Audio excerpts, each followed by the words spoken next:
Hello दोस्तों, मैं हूँ राज और आप सभी का मेरे यूट्यूब चैनल राजनाथ से स्वागत है। दोस्तों, ये हम जो देने जा रहे हैं वो आपको आज की यानी 30 तारीख की थर्ड शिफ्ट की जीके जैसे क्वेश्चन है। तो आइए देखिए फ्रेंड, कुछ क्वेश्चन में क्या क्या है मैं आपको बताता हूँ। ठीक है, तो सबसे पहले क्वेश्चन है कि धौलाधार और पीर पंजाल के बीच कौन सी घाटी स्थित है। धौलाधार और पीर पंजाल के बीच में जो फ्रेंड घाटी वो है बड़ा भंगाल घाटी। कौन सा? बड़ा भंगाल घाटी। और ये कहाँ पर? हिमाचल प्रदेश में। ठीक है, अगला जो क्वेश्चन है वो कह रहा है भारतीय राष्ट्रीय कांग्रेस के संगठन के समय भारत का वायसराय कौन था। तो उसमें जो वायसराय था फ्रेंड वो था डॉक्टर लॉर्ड डफरिन। ठीक है, लॉर्ड डफरिन। भारतीय राष्ट्रीय कांग्रेस के गठन के समय भारत का वायसराय जो था लॉर्ड डफरिन था। अगला क्वेश्चन है कि नींबू में कौन सा एसिड पाया था। नींबू में सिट्रिक अम्ल पाया जाता है फ्रेंड। नींबू में सिट्रिक अम्ल पाया जाता है। नींबू, संतरे और अनेक खट्टे फलों में सिट्रिक अम्ल और लिस्क पाया जाता है। सिट्रिक अम्ल कहाँ पाया जाता है? तो सिट्रिक अम्ल ज़्यादातर खट्टे फलों में पाया जाता है। ठीक है, नींबू हो गया, संतरा हो गया, जिसलिए ठीक है ये आपका इम्यूनिटी बूस्टर भी होता है। ठीक है, नेक्स्ट क्वेश्चन है ललित कला की स्थापना कब हुई थी। ललित कला की स्थापना कब हुई थी? ठीक है फ्रेंड, ललित की स्थापना कब हुई थी? ये हुए थे 5 अगस्त 1954 को। 5 अगस्त यानी 5 अगस्त 1954 को। स्थान कहाँ पे था? तो रविंद्रनाथ भवन दिल्ली में है। और इसकी जो लैंग्वेज है वो क्या है? पूर्णतः ज़्यादातर इसका जो लैंग्वेज यूज किया जाता है वो कब?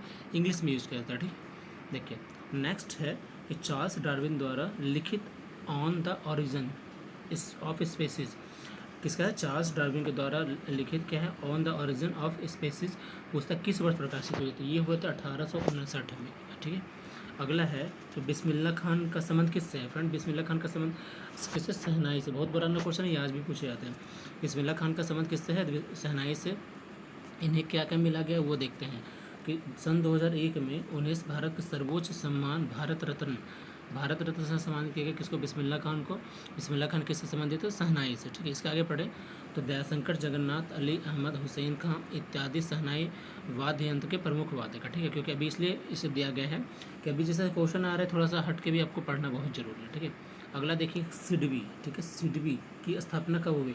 सिडबी एक लघु बैंक है फ्रेंड। ये ठीक है, सिडबी क्या है? लघु उद्योग बैंक है। छोटे छोटे उद्योगपति को ऋण देती है। इसकी स्थापना हुई थी 2 अप्रैल 1990 को। ठीक है, मुख्यालय कहाँ है? लखनऊ है। लखनऊ की राजधानी है तो यूपी के मुख्यमंत्री कौन है? योगी आदित्यनाथ सिंह। ठीक है, और यहाँ पे इसके अध्यक्ष कौन रहे? एस रमन। सिडबी का देख लीजिए, small industry development bank of India. ठीक है, अगला क्या है? पंडित उपाध्याय किससे संबंधित है? पंडित उपाध्याय का संबंध किससे है? ये पूछा गया था। ठीक है, नेक्स्ट है कि संगीत कला की स्थापना कब हुई थी? संगीत कला की स्थापना हुई थी 31 मई 1953 को। ठीक है, अगला है विटामिन ए किसमें पाया था? विटामिन ए किसमें पाया था फ्रेंड? तो विटामिन ए देखते हैं।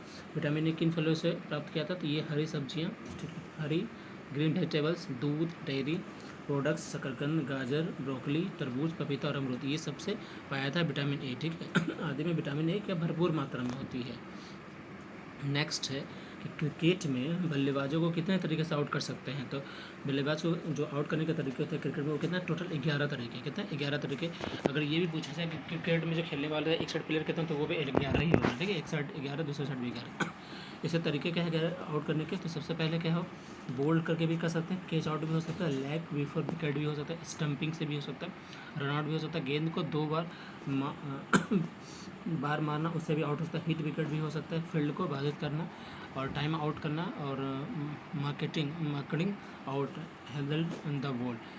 ठीक है, इस सबसे हम इसको मतलब टोटल 11 तरीके से हम क्रिकेट को आउट कर क्रिकेट में जो है आउट की घोषणा कर सकते हैं। ठीक है, उसके बाद एक लाल किला किसने बनवाया था? रेड फोर्ट कहाँ पे है फ्रेंड? ये भी दिल्ली में है। ठीक है, आप भी कभी जाना, ये बहुत अच्छा प्लेस है। ठीक है, ये है मुगल सम्राट शाहजहाँ। किसने ने? शाहजहाँ ने बनवाया था। 1638 ईस्वी में करवाई थी। 1648 ईस्वी तक, ये करीब 10 साल तक चला था। ये शाहजहाँ का जो वर्ष है वो 38-48 10 साल तक रहा शासन, वो दिया गया है यहाँ पर। ठीक है, नेक्स्ट क्वेश्चन है आशीर्वाद योजना किससे सर? आशीर्वाद योजना किस राज्य से संबंधित है? आशीर्वाद योजना कहाँ पे? उड़ीसा में, जिसकी राजधानी कहाँ है फ्रेंड? भुवनेश्वर। आगे देखें तो कोई भी विधानसभा सदस्य कितने महीने तक नहीं जाने पर सदस्य, यानी कोई भी विधानसभा सदस्य अगर 6 महीने तक नहीं जाएगा विधानसभा में तो उसे सदस्यता क्या है? खत्म की जा सकती है। ठीक है, अगला है कि राष्ट्रपति की शक्ति किस अनुच्छेद में? तो राष्ट्रपति की शक्ति जो है फ्रेंड अनुच्छेद 72 में है। कहाँ पे? 72 में। अनुच्छेद 72 के तहत राष्ट्रपति को किसी अपराधी को सजा को क्षमा करने, उसका प्रविलंबन करने और परिहार और सजा लघुकरण करने का अधिकार प्राप्त है। इसका मतलब क्या है फ्रेंड? कि राष्ट्रपति की जो शक्ति निहित होगा आर्टिकल 72 में, उसके तहत क्या कर सकता है राष्ट्रपति कि किसी के सज़ा को माफ़ करवा सकता है, यानी मृत्यु दंड को भी माफ़ करवाने का अधिकार उसके अंदर, ठीक है। कोई सज़ा को छोटा करवा सकता है, ये सारे हैं। इसके बाद है राष्ट्रगान को पहली बार किसने गाया था? तो राष्ट्रगान को पहली बार 27 दिसंबर 1911 को कोलकाता में भारतीय राष्ट्रीय अधिवेशन के में गाया गया था, ठीक है। और गाने कौन है? तो राष्ट्रगान के रचयिता राष्ट्रकवि रविन्द्रनाथ टैगोर की भांजी सरला, उन्होंने स्कूली बच्चों के साथ ये गान बंगाली और हिंदी भाषा में गाया किया था, ठीक है। माई एक्सपेरिमेंट विथ ट्रूथ की पुस्तक के लेखक हैं महात्मा गांधी। महात्मा गांधी पूरा नाम क्या है फ्रेंड? मोहनदास करमचंद गांधी, ठीक है दोस्तों। तो ये हमारे आज का सेशन था थर्ड शिफ्ट के। मैं इसकी PDF भी आपको जो PDF चाहिए मेरे टेलीग्राम ग्रुप को ज्वाइन कर लीजिएगा, वहाँ से मैं टेलीग्राम पर डाल दूँगा, वहाँ से जाकर पैसे ईजिली ले सकते हो। Okay, bye bye, thank you.